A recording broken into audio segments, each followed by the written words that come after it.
buenas tardes a todas y todos. Es un gusto poder estar aquí con ustedes para compartir y analizar un tema fundamental dentro del cumplimiento fiscal en México, como son los pagos provisionales del impuesto sobre la renta, ISR.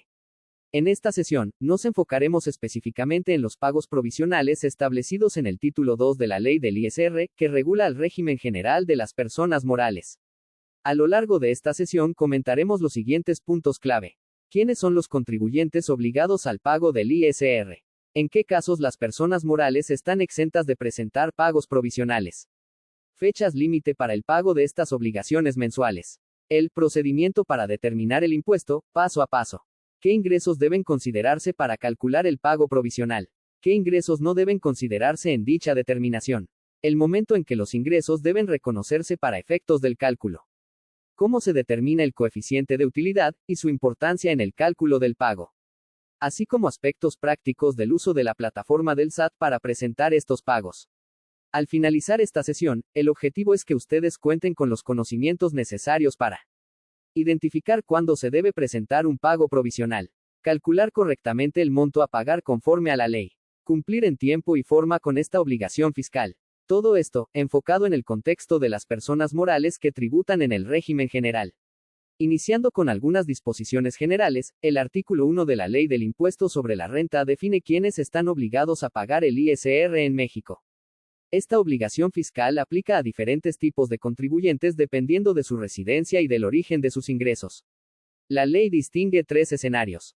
Personas físicas y morales que residen en México.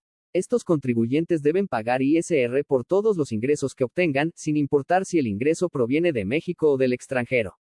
Remitiéndonos al artículo 9 del Código Fiscal de la Federación, se consideran residentes en México las personas físicas que tengan su casa-habitación en el país, o cuyo centro de intereses vitales esté en el país. En el caso de las personas morales se consideran residentes en el país cuando hayan establecido en México la administración principal del negocio. Este régimen se basa en el principio de renta mundial, lo que significa que todos los ingresos, nacionales o extranjeros, están sujetos al ISR en México. Por ejemplo, una persona mexicana que trabaja para una empresa en España vía remota sigue pagando ISR en México, aunque el ingreso venga del extranjero. Por otra parte, tenemos a los residentes en el extranjero con establecimiento permanente en México. Cuando una persona o entidad extranjera tiene presencia física o económica fija en México, se le considera que tiene un establecimiento permanente como una sucursal, planta, oficina, etc. En este caso, debe pagar ISR solo por los ingresos relacionados con ese establecimiento. Por ejemplo, una empresa estadounidense que tiene una planta ensambladora en Tijuana deberá pagar ISR por las ganancias generadas por esa planta. Por último, los residentes en el extranjero sin establecimiento permanente en México. Aunque no tengan presencia física o legal en México, las personas o empresas extranjeras también deben pagar ISR cuando reciben ingresos provenientes de una fuente ubicada dentro del país. Incluso si tienen un establecimiento permanente, pero el ingreso no se relaciona con ese establecimiento, también están obligadas. Por ejemplo, un inversionista alemán que recibe intereses por un préstamo otorgado a una empresa mexicana deberá pagar ISR por ese ingreso, aunque nunca haya pisado México. Muy bien, antes de entrar de lleno a los aspectos técnicos del régimen fiscal, es importante que aclaremos un concepto clave para esta sesión. ¿Qué se entiende por persona moral de acuerdo con la Ley del Impuesto sobre la Renta? Como ya hemos mencionado, hoy nos enfocamos en el régimen general de las personas morales, así que lo primero que debemos tener claro es quiénes están incluidas en esta categoría. La respuesta la encontramos en el artículo 7 de la ley del ISR, que nos da una definición de lo que se considera persona moral para efectos fiscales. Este artículo nos ayuda a identificar a los contribuyentes que deben cumplir con las obligaciones establecidas para este régimen. Ahora bien, cuando la ley menciona el término persona moral, se está refiriendo a entidades legalmente constituidas que tienen su propia personalidad jurídica. Esto significa que pueden actuar por sí mismas, es decir, pueden celebrar contratos, tener derechos, adquirir obligaciones, demandar o ser demandadas, todo independientemente de las personas físicas que las integran. Y aunque el artículo nos da una lista de ejemplos, hay que tener en cuenta que es enunciativa y no limitativa, es decir, puede haber más casos, pero estos son los principales que debemos conocer. Primero, tenemos a las sociedades mercantiles. Estas son empresas constituidas conforme a la Ley General de Sociedades Mercantiles y su objetivo es generar utilidades. Algunos ejemplos comunes son Sociedad anónima de capital variable. Sociedad de responsabilidad limitada. Sociedad anónima promotora de inversión. En segundo lugar, están los organismos descentralizados. Estos son entidades del sector público que cuentan con autonomía técnica y de gestión, pero que además realizan actividades empresariales, es decir, generan ingresos por operaciones similares a las de una empresa privada. Por ejemplo, la CFE cuando actúa como empresa productiva del Estado. En tercer lugar, encontramos a las instituciones de crédito. Aquí hablamos principalmente de bancos y otras entidades financieras que están reguladas y supervisadas por la Comisión Nacional Bancaria y de Valores.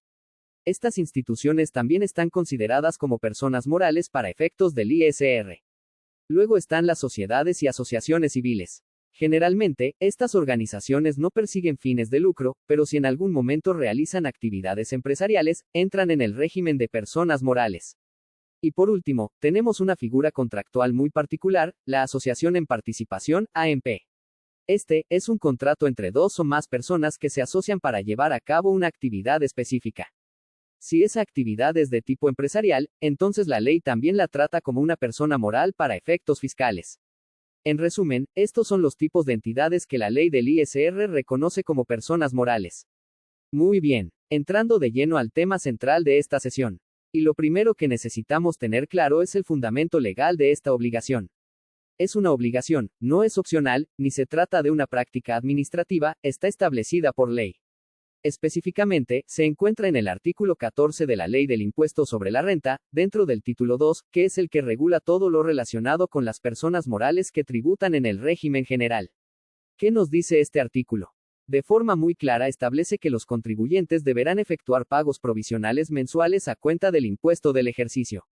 ¿Qué significa esto? Significa que, a lo largo del año, los contribuyentes deben ir pagando el impuesto de forma anticipada, mes con mes, como un adelanto del cálculo final que se hará en la declaración anual.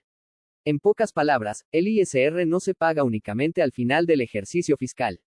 Las personas morales del régimen general deben ir haciendo estos pagos mensuales durante el ejercicio, basándose en un cálculo provisional, y al cierre del año se ajusta el monto total con la declaración anual. Muy bien, ahora vamos a aclarar una duda muy frecuente entre los contribuyentes, sobre todo entre quienes están comenzando actividades o han tenido meses sin operaciones. La pregunta es, ¿siempre es obligatorio presentar declaraciones mensuales de pagos provisionales del ISR? La respuesta es no en todos los casos, y es importante entender cuándo sí y cuándo no se deben presentar estas declaraciones, para evitar errores o incumplimientos innecesarios. Comencemos por lo primero. Los contribuyentes sí están obligados a presentar la declaración de pago provisional cuando ocurre cualquiera de estos tres casos. 1. Cuando tienen impuesto a cargo. Es decir, si al hacer el cálculo mensual del ISR les resulta una cantidad por pagar, deben presentar su declaración y cubrir el monto correspondiente. 2. Cuando tienen un saldo a favor. Aunque no haya impuesto por pagar, si el cálculo resulta en saldo a favor, también deben presentar la declaración. Esto permite que ese saldo se acumule o pueda solicitarse en devolución o compensación posteriormente. 3. Cuando es la primera vez que no se tiene impuesto a cargo. Esto es clave, si por primera vez en el ejercicio les resulta una declaración sin ISR a pagar y sin saldo a favor, aún así deben presentarla, ya que es la primera declaración con esa característica. Ahora bien, vamos a ver los casos en los que no es necesario presentar la declaración provisional. 1. Cuando el contribuyente está en el ejercicio de iniciación de operaciones. En otras palabras, si es el primer año de operaciones, no están obligados a presentar la declaración mensual y esto se debe al procedimiento para determinar el pago provisional. Cuando vemos este procedimiento veremos cómo es que por el primer ejercicio no es posible realizar pagos provisionales. 2. Cuando ya se presentó el aviso de suspensión de actividades ante el SAT. Este aviso se presenta conforme al reglamento del Código Fiscal de la Federación. Si la empresa ya notificó su suspensión formal de actividades, no debe presentar pagos provisionales mientras dure esa suspensión. 3. Cuando no hay impuesto a cargo ni saldo a favor y no se trata de la primera vez que esto ocurre. Es decir, si ya han tenido meses anteriores sin ISR a pagar ni saldo a favor, y ahora se repite la situación, no están obligados a enviar la declaración. En resumen, no se trata solo de presentar declaraciones por costumbre, sino de entender en qué condiciones la ley lo exige. Esto no solo evita errores, sino que también ayuda a que los contribuyentes cumplan eficientemente con sus obligaciones fiscales, sin hacer trámites innecesarios. Ahora que ya sabemos cuándo se deben presentar los pagos provisionales del ISR, vamos a hablar sobre la periodicidad y la fecha límite para hacer el pago. Según la regla general establecida en la Ley del Impuesto sobre la Renta, los pagos provisionales se deben presentar de manera mensual, y la fecha límite para enterar el impuesto es a más tardar el día 17 del mes siguiente a aquel al que corresponda el pago. Por ejemplo, si estamos hablando del pago provisional correspondiente al mes de marzo, el contribuyente tiene hasta el 17 de abril para presentar su declaración y realizar el pago. Sin embargo, aquí es donde entra un punto muy interesante: existe un beneficio administrativo que se publicó en el decreto del 26 de diciembre de 2013, específicamente en su artículo 5.1, que permite extender el plazo para presentar estas declaraciones más allá del día 17, dependiendo del sexto dígito numérico del RFC del contribuyente. ¿Qué quiere decir esto? Que el día en que vence la obligación puede variar, y que en lugar de tener un solo día límite para todos los contribuyentes, el plazo se puede recorrer hasta 5 días hábiles, dependiendo de ese sexto dígito como se menciona en la tabla que estamos mostrando. Entonces, por ejemplo, si una empresa tiene como sexto dígito del RFC el número 4, y el día 17 cae en un martes, podrá presentar su pago provisional hasta el jueves de esa misma semana, siempre que sean días hábiles. Este beneficio aplica tanto para declaraciones provisionales como definitivas, ya sea por impuestos propios como el ISR, o por retenciones como IVA o ISR. Así que, en resumen, la regla general es el día 17 del mes siguiente, pero puedes tener más días hábiles para presentar, según tu RFC, gracias a este decreto. Perfecto, ya vimos que existe una facilidad administrativa que permite extender el plazo para presentar pagos provisionales más allá del día 17 del mes. Sin embargo, es muy importante aclarar que no todos los contribuyentes pueden aplicar este beneficio. La misma disposición que otorga esta facilidad, señala también una serie de excepciones, es decir, casos específicos en los que no se permite extender el plazo, y el contribuyente sí debe presentar su declaración el día 17 o antes. Vamos a revisar quiénes no pueden aplicar esta prórroga. Primero, están los contribuyentes que se encuentren en alguno de los supuestos del artículo 32A del Código Fiscal de la Federación, es decir, aquellos que están obligados o que optan por dictaminar sus estados financieros conforme al artículo 52 del mismo código. También entran en esta categoría los contribuyentes señalados en el artículo 32H, es decir, los contribuyentes que estén obligados a presentar la información sobre su situación fiscal. Segundo, no pueden aplicar esta facilidad los sujetos y entidades que se mencionan en el artículo 20, apartado B, fracciones 1 a 4, del Reglamento Interior del SAT o los grandes contribuyentes. Tercero, la Federación y las entidades federativas tampoco están contemplados para gozar de esta prórroga. Cuarto y quinto, también se excluyen a los organismos descentralizados y las empresas de participación estatal. Sexto, tampoco podrán usar esta facilidad los partidos políticos. Y por último, quedan fuera las sociedades integradoras e integradas, reguladas por el capítulo 6 del título 2 de la ley del ISR. Estas estructuras fiscales tienen un tratamiento muy particular y, por tanto, no pueden extender sus plazos para pagos provisionales. Así que, como ven, existen casos muy específicos en los que la ley no permite su aplicación. Y aunque en el mismo aplicativo del SAT otorgue días adicionales a estos contribuyentes de manera automática, se debe de cumplir con el pago a más tardar el día 17 a estos contribuyentes que se encuentran exceptuados de la facilidad. Muy bien, ya que conocemos el fundamento legal y la periodicidad de los pagos provisionales, ahora pasemos a algo fundamental. ¿Cómo se calcula exactamente un pago provisional del ISR en el régimen general de personas morales? Lo que vamos a ver a continuación es el procedimiento paso a paso que establece la ley del ISR, y que debemos seguir cada mes para determinar el monto que la empresa tiene que pagar de manera anticipada a cuenta del impuesto anual. Paso 1. Identificar los ingresos nominales del periodo. Lo primero que necesitamos es conocer los ingresos nominales acumulados desde el inicio del ejercicio hasta el mes que se está calculando. Aquí no se descuentan deducciones ni gastos, simplemente se suman los ingresos facturados o cobrados, dependiendo del tipo de contribuyente. Paso 2. Multiplicar esos ingresos por el coeficiente de utilidad. Este coeficiente se obtiene con base en la utilidad fiscal del ejercicio anterior. Lo que estamos haciendo aquí es aplicar una proporción que nos estima cuál sería la utilidad del mes con base en el comportamiento del año pasado. Entonces, ingresos nominales, por coeficiente de utilidad, es igual a utilidad fiscal del periodo. Paso 3. Restar la PTU pagada.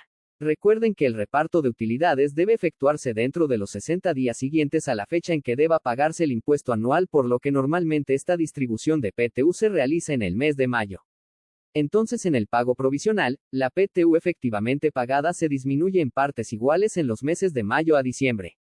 Paso 4. En el caso de sociedades civiles, restar anticipos o rendimientos distribuidos. Paso 5. Restar la pérdida fiscal de ejercicios anteriores. Si la empresa tiene pérdidas fiscales pendientes de amortizar, puede ir aplicándolas para reducir la base del pago provisional, sin perjuicio de disminuir estas pérdidas en la declaración anual. Paso 6. Determinar la base del pago provisional. Una vez realizados todos estos pasos, ya tenemos la base gravable sobre la cual se va a aplicar la tasa del ISR. Y en el paso 7. Aplicar la tasa del impuesto. A esta base se le aplica la tasa del ISR vigente, que es del 30% para personas morales en régimen general. Entonces, la base del pago provisional por el 30%, igual al ISR del periodo. Paso 8. Restar pagos provisionales anteriores. Si ya se hicieron pagos provisionales en los meses anteriores, esos montos se descuentan para no duplicar el pago del impuesto. Paso 9. Restar el ISR que haya sido retenido por el sistema financiero. Finalmente, el monto que resulte después de todos estos pasos será el ISR provisional a pagar en el mes. Como ven, se trata de un cálculo detallado que requiere información actualizada y ordenada. Por eso es tan importante llevar una buena contabilidad y tener claros los conceptos que se deben considerar y los que no. Ahora que ya revisamos el procedimiento general, vamos a profundizar en algunos aspectos específicos de cada uno de los pasos. Respecto a los ingresos nominales. La ley, en el mismo artículo 14, establece que los ingresos nominales utilizados para el cálculo del pago provisional son los ingresos acumulables, es decir, aquellos que se suman para determinar la base del impuesto, excepto uno en particular: el ajuste anual por inflación acumulable. ¿Qué significa esto en términos prácticos? Significa que cuando la empresa determina el monto de sus ingresos nominales del periodo, debe considerar todos los ingresos acumulables, como pueden ser la venta de bienes o servicios, intereses ganados, arrendamientos, ganancias cambiarias, otros ingresos por actividades empresariales, etc. Pero no debe incluir el ajuste anual por inflación acumulable, que es un concepto fiscal que se calcula hasta el final del ejercicio. Ahora bien, para entender correctamente qué se considera ingreso para efectos fiscales en el caso de las personas morales, es fundamental revisar lo que nos dice el artículo 16, primer párrafo de la ley del ISR. Este artículo establece que las personas morales residentes en el país deben acumular todos los ingresos que obtengan durante el ejercicio fiscal, sin importar la forma en que se presenten. El artículo menciona expresamente que estos ingresos pueden recibirse en efectivo, como pagos directos en dinero, ya sea por transferencia, cheque o en moneda. En bienes. Por ejemplo, cuando una empresa recibe maquinaria, mercancía o activos a cambio de sus productos o servicios. En servicios. Si otra persona moral o física paga prestando un servicio. En crédito. Lo que abarca ventas o servicios aún no cobrados, pero ya facturados o devengados. O de cualquier otra forma. Lo que hace el concepto aún más amplio. Esto nos lleva a una conclusión muy importante. El legislador está adoptando un criterio amplio e incluyente del concepto de ingreso. Es decir, no se limita solamente a lo que entra en caja o en bancos. Todo aquello que incremente el patrimonio de la empresa, de forma directa o indirecta, se considera ingreso acumulable. Este enfoque tiene un impacto directo en la determinación del ISR, ya que no importa si el ingreso fue monetario, en especie o si aún no ha sido cobrado. Si ya fue devengado, debe acumularse fiscalmente. Así que debemos tener mucho cuidado con las operaciones que la empresa realice, porque aunque no haya habido un pago inmediato, si se ha generado un beneficio económico, eso ya tiene consecuencias fiscales. Ingresos acumulables. Dentro de los ingresos acumulables que sí deben considerarse para efectos del ISR, se encuentran, entre otros, los siguientes ejemplos: intereses devengados a favor, ganancias obtenidas por la venta de activos fijos, cantidades recuperadas por seguros o fianzas, pagos recibidos por la recuperación de créditos que previamente fueron deducidos como incobrables, cantidades recibidas en efectivo por concepto de préstamos, aportaciones para futuros aumentos de capital o aumentos de capital que excedan los 600,000 pesos. Ingresos determinados presuntivamente por las autoridades fiscales. Adiciones o mejoras realizadas a inmuebles que queden en beneficio del propietario. Estos ingresos forman parte de la base gravable y, por tanto, deben considerarse cuidadosamente en el cálculo del impuesto sobre la renta. Ahora bien, no todos los recursos que recibe una persona moral deben considerarse como un ingreso fiscal. La propia ley del ISR establece excepciones muy claras o situaciones en las que ciertos recursos o movimientos no se consideran ingresos acumulables. La ley señala que no se consideran ingresos acumulables los siguientes. Primero, el aumento de capital. Cuando los socios o accionistas aportan más capital a la empresa, ese dinero no representa una ganancia o utilidad, sino simplemente una inyección de recursos que aumenta el patrimonio, pero no genera una obligación fiscal por ISR. Segundo, el pago de pérdidas por parte de los accionistas. Si en algún momento la empresa tuvo pérdidas y los accionistas aportan recursos para cubrirlas, tampoco se considera ingreso acumulable. La razón es la misma, no hay generación de riqueza nueva, sino un respaldo interno al capital. Tercero, las primas por colocación de acciones. Si la sociedad emite nuevas acciones y éstas se venden por encima de su valor nominal, ese exceso, la prima, no se considera ingreso para ISR. Esto se considera un movimiento contable patrimonial, no una utilidad operativa. Cuarto, los efectos derivados del uso del método de participación para evaluar acciones. Si una empresa participa en otra y evalúa sus acciones con base en el método de participación, el incremento en el valor no se acumula como ingreso fiscal. Es un ajuste contable, pero no implica un ingreso en efectivo ni un rendimiento realizado. Quinto, tampoco se consideran ingresos los montos derivados de la revaluación de activos o de capital. Es decir, si la empresa actualiza el valor contable de sus bienes, como terrenos o maquinaria, por inflación o por avalúo, ese incremento no genera ISR. Solo sería relevante fiscalmente cuando esos activos se vendan y efectivamente se genere una ganancia.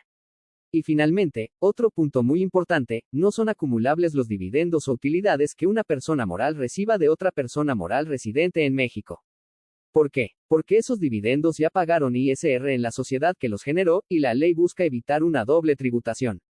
Por eso, cuando una empresa recibe dividendos de otra empresa mexicana, no los vuelve a acumular como ingreso gravable. En resumen, todos estos casos son recursos o movimientos contables que afectan al capital o al patrimonio de la empresa, pero no se consideran ingreso fiscal para efectos del ISR.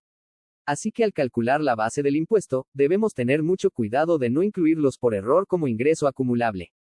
Ahora que ya sabemos qué ingresos deben acumular las personas morales, la siguiente pregunta clave es: ¿cuándo se consideran obtenidos esos ingresos? Porque no basta con que haya un ingreso identificado, sino que necesitamos saber en qué momento se debe acumular fiscalmente. Para esto, el artículo 17 de la ley del ISR nos proporciona una guía muy clara. Vamos a desglosarlo por partes. 1. Enajenación de bienes o prestación de servicios. En estos casos, la ley dice que debemos considerar como fecha de obtención del ingreso el primer momento en que ocurra cualquiera de los siguientes hechos. A. Se expida el comprobante fiscal. B. Se entregue el bien o se preste el servicio. C. Se cobre total o parcialmente el precio, o bien este sea exigible, incluso si se trata de un anticipo. Es decir, el ingreso se acumula en el momento más temprano de estos tres. No se espera hasta el cobro si ya se emitió factura o se entregó el producto o servicio. Existen casos especiales de prestación de servicios. En ciertos casos, como las sociedades o asociaciones civiles que prestan servicios personales independientes, o los organismos descentralizados que ofrecen agua potable o recolección de basura domiciliaria. El ingreso solo se considera obtenido cuando se cobra, sin importar si ya se prestó el servicio o se emitió factura. Esto es una excepción importante al criterio general. 2. En casos de uso o goce temporal de bienes, arrendamientos, en este caso, el ingreso se considera obtenido cuando ocurra primero, se expida el CFDI, se cobre la renta total o parcial, o ésta sea exigible. Muy bien. Ahora que ya conocemos la estructura general del cálculo del pago provisional del ISR, es momento de analizar con mayor detalle uno de los elementos clave de este procedimiento. El coeficiente de utilidad. Este coeficiente es esencial porque es la base sobre la cual se estimará cada mes la utilidad fiscal de la empresa. Pero ¿cómo se determina exactamente este coeficiente? La respuesta se encuentra en el artículo 14 de la Ley del Impuesto sobre la Renta. La ley establece que se calculará el coeficiente de utilidad correspondiente al último ejercicio de 12 meses por el que se hubiera o debió haberse presentado declaración. Para este efecto, la utilidad fiscal del ejercicio se dividirá entre los ingresos nominales del mismo ejercicio. Entonces, tenemos la siguiente fórmula. Utilidad fiscal del ejercicio, entre ingresos nominales, igual a coeficiente de utilidad. No obstante lo anterior, las personas morales que distribuyen anticipos o rendimientos a sus miembros, de conformidad con la fracción 2 del artículo 94 de la ley del ISR, en estos casos, la ley indica que se deberá adicionar a la utilidad fiscal o reducir de la pérdida fiscal el monto de los anticipos o rendimientos distribuidos durante el ejercicio por el que se calcule el coeficiente. Esto significa que si la sociedad distribuyó anticipos a sus socios o asociados, dichos montos deben sumarse a la utilidad fiscal, o restarse de la pérdida fiscal, si fuera el caso, antes de aplicar la fórmula del coeficiente. ¿Qué pasa en el segundo ejercicio fiscal? Cuando una empresa inicia operaciones, durante su primer ejercicio fiscal no está obligada a realizar pagos provisionales de ISR, ya que aún no cuenta con un coeficiente de utilidad, pues este solo se puede calcular hasta que se haya cerrado el ejercicio y presentado la declaración anual. Sin embargo, cuando llega el segundo ejercicio fiscal, la situación cambia. La ley del ISR establece que el primer pago provisional del segundo ejercicio debe comprender los 3 primeros meses del año, es decir, enero, febrero y marzo, y para calcularlo se debe usar el coeficiente de utilidad obtenido en el primer ejercicio, aunque este no haya sido de 12 meses. Esto permite que la empresa ya cuente con un coeficiente para estimar sus pagos provisionales a partir de su segundo año de operaciones. Es decir, aunque el primer ejercicio fue parcial, por ejemplo, solo 6 u 8 meses, si se generó utilidad fiscal, esa información sí se toma en cuenta para calcular el coeficiente que se aplicará en el segundo ejercicio. Por otra parte, y si no hay coeficiente disponible. Finalmente, la ley también prevé el caso en que no haya un coeficiente aplicable.